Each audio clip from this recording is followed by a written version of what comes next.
7 fights in the UFC to become a 2-division champion, has literally etched himself in stone. I imagine now that he's been crowned a Hall of Famer in glory, he's probably going to be a Hall of Famer in the UFC. There's not many double champs that aren't. What a story. What a night. What is your thought on this whole entire amalgamation that is Alex Poatan Pereira? Man, Derek, it's hard to put into words because, like you said, 7 fights in the UFC, but 11 fights in MMA and a double champion, man.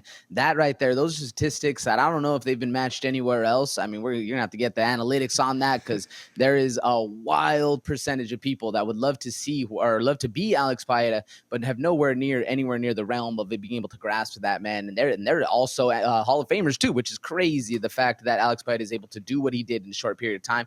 But what blows my mind even more, Derek, or what the implication to this means to me, we might see Izzy start chirping up a little bit, start getting a little bit big, and finally make that return, but no longer to his 185-pound class. He might make it to a 205, and then we see the UFC matchmakers of the UFC hype train, if you will, really start to get working. Do you think that's at all in any consequence to what's happening right here, Derek, or is he done at 205? I think that's something that we should probably touch on at the end of this segment in terms of the call out, right? Because Paeta calls out Adesanya, says, "Come to daddy. I want you here at 205, man. We need that rematch."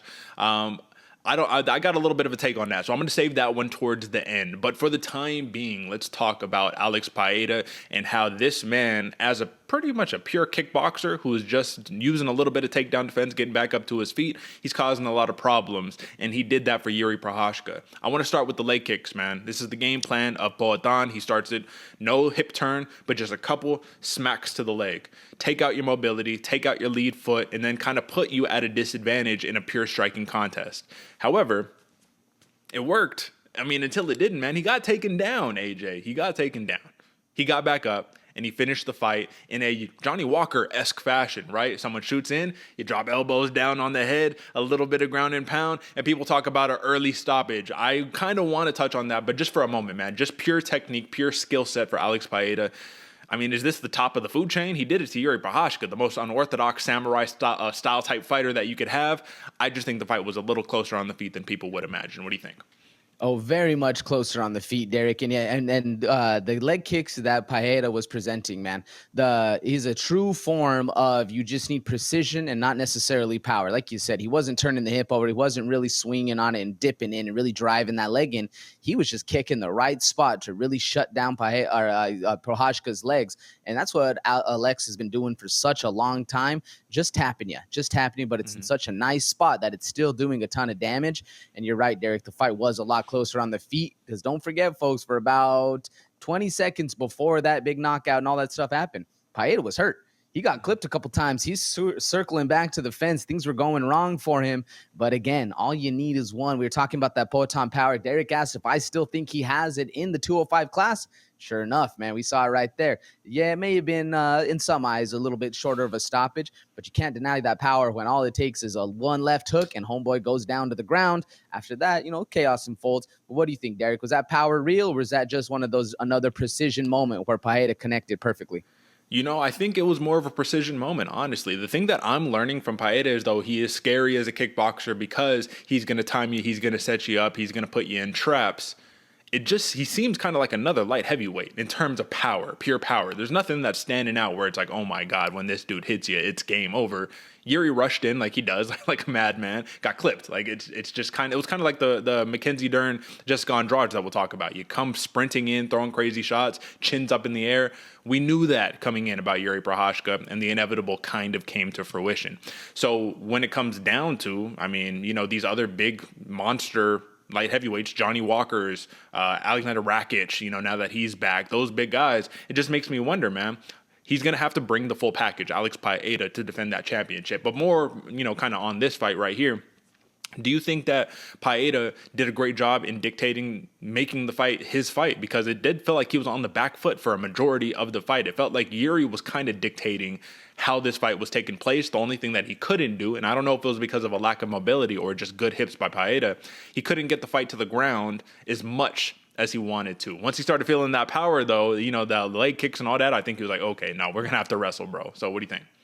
Yeah, no, totally. Especially in that first round, I was expecting not more out of the Prochazka corner, but more of keeping Paeta flat on his back. Because we were seeing Paeta start working, man, start trying to get sweeps, trying to advance his position. Sure enough, with like 30 seconds left in the round, he's able to escape. He's able to get back to his feet and push off and get to where he feels comfortable again. I think that was a huge motivation win for Paeta corner, and also a little bit of a sap out of the Prochazka corner, just because you expect if Izzy's able to hold Paeta down for a long time, you expect anybody is too. And then sure enough, man, Paeta's looking good, working well. And that Glover, the Glover training camp, man, Coach Glover must be doing exactly right, because Paeta looked better than I expected to him, at least in better form on the ground in the defense.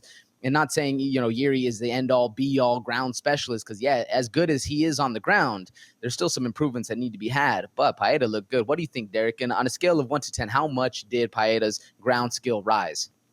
I don't think that he showcased really anything on the ground other than takedown defense, which is really good. That's what you want, right? You at least want to get to the ground and make it difficult for your opponent to choke you or put you in a bad spot, grab your arm, tear your shoulder, something like that. Did a great job getting back to his feet. The thing that worries me, man, is the guy that I'm saying who's going to be a champion in the light heavyweight division, Magomed Ankalaev. I think that he eats this dude up all day long if he can just get to his hips.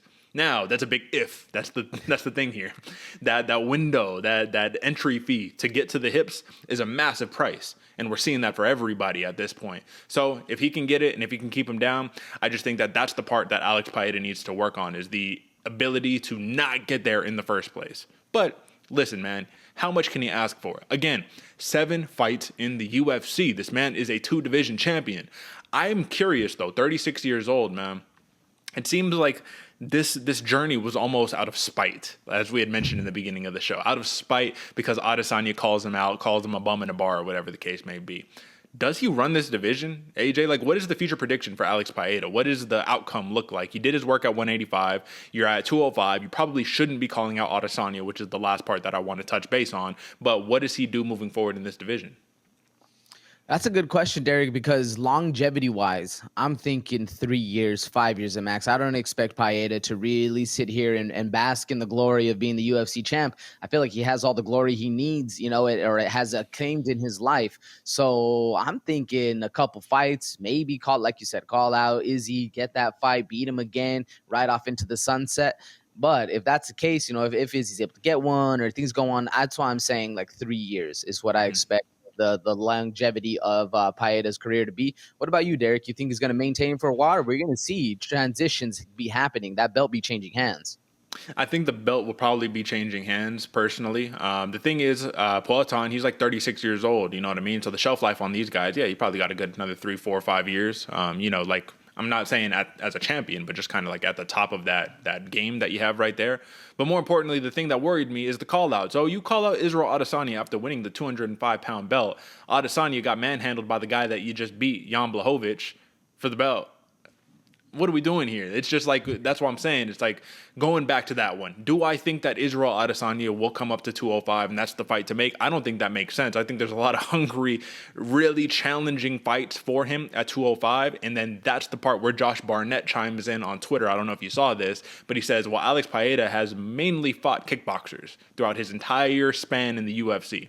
So how about we see an actual MMA fight, and then we see a couple more of those. So I think that's what people are going to start demanding of him. If you really want to seal Alex Paeta in that Mount Rushmore of the best fighters that the company has to offer, I think you have to start fighting those guys. What do you think legacy-wise? Legacy-wise, you absolutely have to. Like you said, nonetheless, the dark horse, Magomed Ankalaev, but Rakic, a bunch of the other fighters are up there. Man, even the champ that Jamal Hill. the belt. Yeah, Jamal Hill. Thank you, Jamal Hill. Even then, not the best, ground game specialist, but we at least got to give these other boys the chance in there to really make amends and not just go with the storyline that I'm sure the UFC is going to promote. They love the money, they love Izzy, so I'm sure it's going to be promoted there. But I do think in order for legacy-wise, for glory-wise, you need to be fighting these other guys that have been working their way up consistently through those rankings. Sure, you got the chance to jump them, but you also got to reach a hand down below and also try to pull them up to the boys, Absolutely. This was a fantastic win by Alex Paeta, and now it's just sky's the limit at this point. I'm curious to see where the motivations come, because he has yet to defend either of his belts so far, right? So you won the middleweight championship, didn't defend it. Now you got the light heavyweight championship. You got to defend it. And new Alex Potan Pereira. Beautiful.